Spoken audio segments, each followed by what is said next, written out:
Hi! Welcome to Digi Loans. So, ఇవాళ మన topic వచ్చేసి credit cards. So, credit cards గురించి మన ముందు టాపిక్ షేర్ చేసుకోవడానికి జాయ్సీ గారు మన ముందున్నారు. సో, యాక్చువల్‌గా క్రెడిట్ కార్డ్ అనేది ఏంటి? దాన్ని ఎలా వాడాలి? ఒకసారి మేడంని అడిగి తెలుసుకుందాం. హాయ్ జాయ్సీ గారు. హాయ్ స్వప్న గారు. సో, ఇవాళ మన టాపిక్ వచ్చేసి క్రెడిట్ కార్డ్స్ గురించి. నార్మల్‌గా అది ఏంటంటే చాలామంది రెగ్యులర్‌గా యూజ్ చేస్తుంటారు. సో, దానివల్ల మనకి ఎలాంటి యూజెస్ ఉంటాయి? ఒకసారి దాని గురించి మాకు క్లియర్‌గా ఎక్స్‌ప్లెయిన్ చేయరా? సో, మ్యామ్ ఇది క్రెడిట్ కార్డ్స్ అంటే నార్మల్‌గా సాఫ్ట్‌గా అంటే ఎలా వాడుకోవాలి?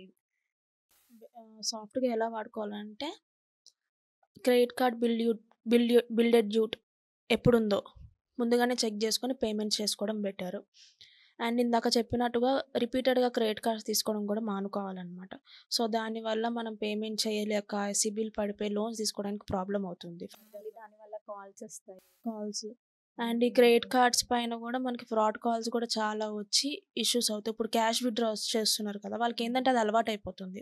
అలవాటైపోయి ఏదైనా కాల్ రాగానే ఓకే. నాకు ఇప్పుడు అమౌంట్ ఎమర్జెన్సీ ఉంది. ఇంత పే చేసుకుంటే నాకు అకౌంట్‌లో క్రెడిట్ అయిపోతుంది కదా! అని డీటెయిల్స్ చెప్పేస్తారు. బట్ అక్కడ ఏమవుతుంది?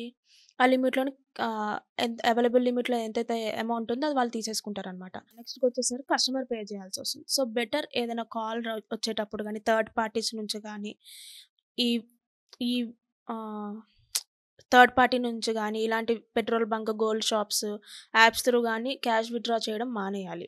మానేసి మనకి ఏదైతే క్రెడిట్ కార్డ్ యూజ్ చేసుకోవడానికి బెనిఫిట్స్ ఇచ్చారో, దాని త్రూనే మనం యూజ్ చేసుకుంటే, మన సిబిల్ స్కోర్ కానివ్వండి, ఫర్దర్‌గా మనం ఏదైనా లోన్ బారో చేయాలనుకున్నా గానీ, మనకి మంచి బెనిఫిట్స్ ఉంటాయన్నమాట.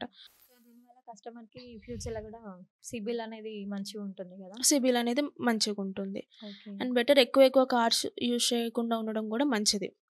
సో, మనం ఎంతైతే స్తోమత మనకెంతైతే స్తోమత ఉందో అంతవరకు తీసుకొని మనం యూజ్ చేసుకోవడం బెటర్. దీనివల్ల చాలామంది లైక్ అంటే బిల్స్ కట్టలేక డిప్రెషన్‌కెళ్ళిపోవడం అండ్ సూసైడ్ కూడా చేసుకుంటారు ఈ చాలామంది. బిల్ పేమెంట్ చేయలేక ఏమవుతుందంటే, ఇంకా కార్డ్ క్లోజ్ చేసేసుకోవాలి. ఎంతో కొంత సెటిల్మెంట్ చేసుకొని క్లోజ్ చేసుకోవాలి. ఆహ్, ఆ సెటిల్మెంట్ చేసుకున్న స్తోమత కూడా వాళ్ళకుండదనమాట. అప్పుడేం చేయాలో వాళ్ళకి తెలవక ఇంకా మైండ్ డిప్రెషన్ ఎళ్ళిపోయి అప్పుడు వాళ్ళేం చేస్తారో వాళ్ళకి గూడా ఐడియా ఉండదు. అంటే వాళ్ళకి ఏంటంటే కాల్స్ ఎళ్తాయి. ఫ్రెండ్స్‌కి గూడా కాల్స్ చేస్తారు. హ్మ్. సో, అలా డిప్రెషన్‌కెళ్ళిపోతారు. ప్రొఫైల్ చెక్ చేసుకొని ఎవరికైనా కాల్ చేసి ఇట్లా చెప్పడం. ఎందుకంటే డైరెక్ట్ ఇంటికొచ్చేస్తారు. ఇంటికొచ్చేసి కార్డ్ పేమెంట్ చేయట్లేదు. మీ కార్డ్ పేమెంట్ చేయట్లేదు చేస్తేనే ఉంటుంది. లేకపోతే ఇంకా బెదిరిస్తారు కదా! పేమెంట్ చేయాలి అవును. కంపల్సరీ అన్నట్టుగా బ్యాంకు నుంచి వచ్చేసి. సో, బెటర్ అక్కడ సిట్యుయేషన్ అక్కడి వరకు రాకుండా మన బిల్ డ్యూ డేట్ ఎప్పుడుంది? అండ్ మనకొచ్చిన లిమిట్‌లో ఎంత లిమిట్ యూజ్ చేసుకోవాలి?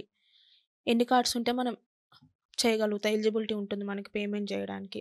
అది చూసుకొని చేసుకోవడం బెటర్. మ్యామ్ ఇంకొకటి యాడెన్ కార్డ్ గూడా విన్నాను.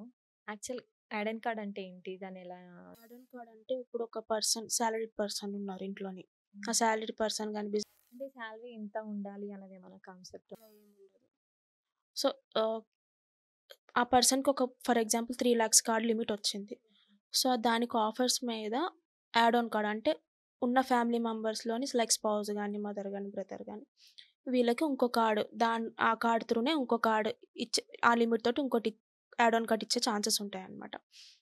సో, ఈ యాడ్ ఆన్ కార్డ్ అనేది ఏమవుతుంది టోటల్ అక్కడ 3,00,000 ఇక్కడ 3,00,000 బట్ ఇప్పుడు మనం ఏదైతే యూజ్ చేస్తామో అంటే ఓవరాల్‌గా 6,00,000 ఉంటుందా? లేకపోతే ఓన్లీ 3,00,000 3,00,000కే చూపిస్తుంది.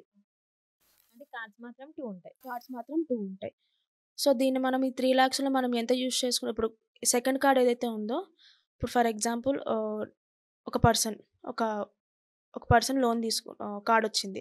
వాళ్ళ స్పౌస్‌కి వైఫ్ గాని, హస్బెండ్ గాని ఇంకో కార్డొచ్చింది. సో, కార్డ్ హోల్డర్ ఎవరైతే ఉన్నారో సెకండ్ కార్డ్ నుంచి యూజ్ చేసినా సరే అది మనకు ప్రైమరీ కార్డ్‌కే బిల్ అనేది జనరేట్ అవుతుందనమాట. ఓకే. జనరేట్ అయ్యి ఆ కార్డ్‌కి ఔట్‌స్టాండింగ్ అనేది రిఫ్లెక్ట్ అవుతుంది.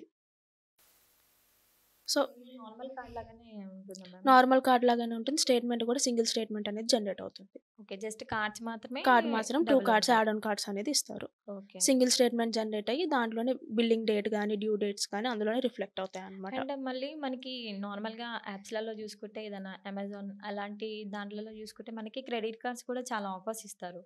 బట్ అది నిజమేనా మేడం? అది యాప్‌కి సంబంధించి ఉంటుంది. మనకి నార్మల్ క్రెడిట్ కార్డ్స్ లాగా ఉండదనమాట. సో, అమెజాన్, అంటే ఫ్లిప్ లైక్ ఇప్పుడు కార్డ్స్ ఉంటాయి గదా! ఒక్కొక్క బ్యాంక్‌వి కార్డ్స్ ఉంటాయి.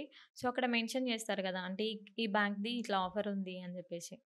సో, ఎవరైతే ప్రోడక్ట్ వాళ్ళుంటారో వాళ్ళు ఈ కార్డ్ నుంచి అనేది వాళ్ళు కొలాప్స్ అయ్యి, ఈ కార్డ్ నుంచి తీసుకుంటే ఇంత ఆఫర్ ఉందనేటట్టుగా లైక్ మన పెడతారనమాట. మొబైల్స్ కానీ మొబైల్స్ ఏదన్నా గానీ, ఏదైనా ఎలక్ట్రిక్ ఎలక్ట్రానిక్ డివైసెస్ కానీ ఇవి తీసుకున్నప్పుడు.